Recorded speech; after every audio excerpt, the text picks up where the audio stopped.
మనిషికి తెలియదు, కానీ మనకు తెలియకుండానే మన శరీరంలోకి దూరి మన మెదడులోకి ప్రవేశించి కొంచెం కొంచెంగా మన బ్రెయిన్ని తినేస్తుంది. కొన్ని రోజుల్లోనే మనల్ని చంపేస్తుంది కూడా.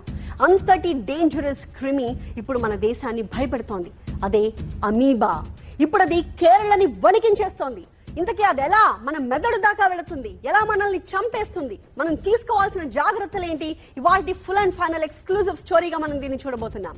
మెదడుని తినే అమీబా, అమీబిక్ మెనింజో ఎన్సెఫలైటిస్. ఇదొక అరుదైన వ్యాధి. గత నెల కోళికోడ్ జిల్లాకి చెందిన ఒక బాలిక చికిత్స పొందుతూ చనిపోయింది. అయితే బ్రెయిన్ ఈటింగ్ అమీబాతోనే ఆ బాలిక చనిపోయింది అని వైద్యులు నిర్ధారించారు.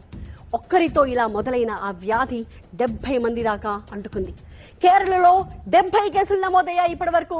అయితే 18 మంది ఇప్పటికీ ప్రాణాలు కూడా కోల్పోయారు. అంత ప్రాణాంతకంగా మారిపోయింది ఈ అమీబా. అయితే పిల్లలపై తీవ్ర ప్రభావం చూపిస్తున్నట్టుగా వైద్యులు గుర్తించారు.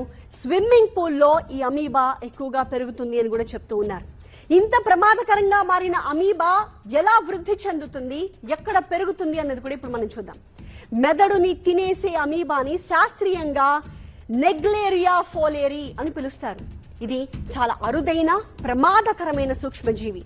సాధారణంగా సరస్సులు, అలాగే నెమ్మదిగా కదిలే నదులు ఉంటాయి చూడండి. సో అక్కడ ప్రధానంగా స్టాగ్నెంట్ వాటర్ మనకు కనిపిస్తుంది.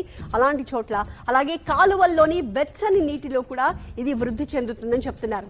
అలాగే సరిగ్గా మెయింటైన్ చేయని స్విమ్మింగ్ పూల్స్ లో కూడా ఈ అమీబా ప్రమాదం పొంచి ఉంది. సో మీ పిల్లల్ని స్విమ్మింగ్ కి పంపించడానికి ముందు అన్ని పరిశుభ్రంగా ఉంటున్నాయా, మెయింటెనెన్స్ బాగుందా లేదా చెక్ చేసుకోవాలి.